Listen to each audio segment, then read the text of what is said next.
شب تاجیکستان موین تاجیک غفور.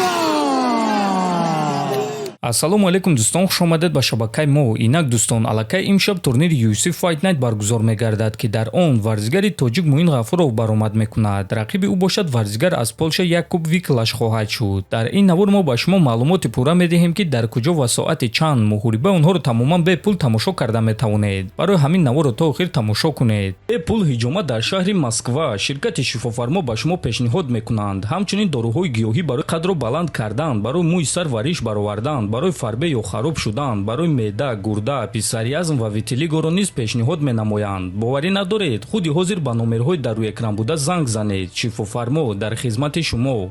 шаби гузашта маросими вазнкашӣ ва муҳорибаи рӯбарӯи онҳо баргузор гардид. Бояд қайд кард ки ин муҳориба дар вазни 61 кг баргузор мегардад ва Якуб Виклаш вазни даркориро карда дар тарозу 61 кг 460 г нишон дод. Ана Муин Ғафуров бошад вазни даркориро карда натавонист ва дар тарозу 63 кг 950 г нишон дод. Яъне аз вазни даркорӣ 2 кг вазни зиёдатӣ нишон дод. Рақиб метавонист ки аз муҳориба даст кашад, лекин ӯ розӣ шуд ва ҳамин гуна ин муҳорибаро наҷот дод. Муҳорибаи онҳо баргузор мегардад, лекин Муин Ғафуров 25% пулҳои худро ба рақиб медиҳад. ҳозир бошад биёед муҳорибаи рӯбарӯи онҳоро тамошо мекунем.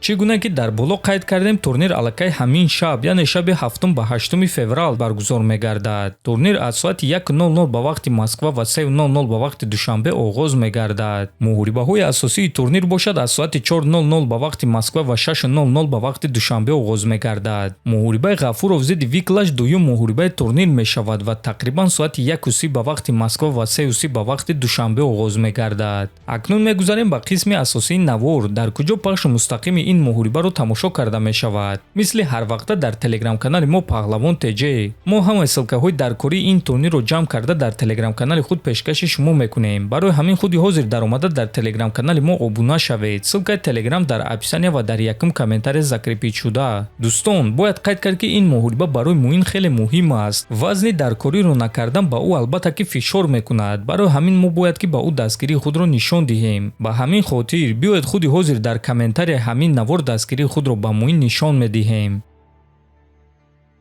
шаби гузашта дар Москва турнири калони ACA 200 баргузор гардид ки дар он се варзигари тоҷик баромад карданд. мутаассифона Давлатманд Чӯпонов дар ҷанг зидди Богдан Пулутахин бо тариқи нокаути техникӣ шикаст хӯрд. Беҳрӯз Зуҳуров бошад дар муҳориба зидди Махарбек Каргинов бо қарори доваро шикаст хӯрд. ана Искандар Мамадалиев бошад дар муҳорибаи вазнин ва наздик зидди Али Багов бо қарори на ҳамаи доваро ғалаба ба даст овард ки ин яке аз ғалабаҳои калон зидди рақиби пуртаҷриба барои Искандар шуд. мо Искандарро табрик мегӯем. ба Давлатманд ва Беҳрӯз бошад гуфтанием ки рӯафтода нашавед.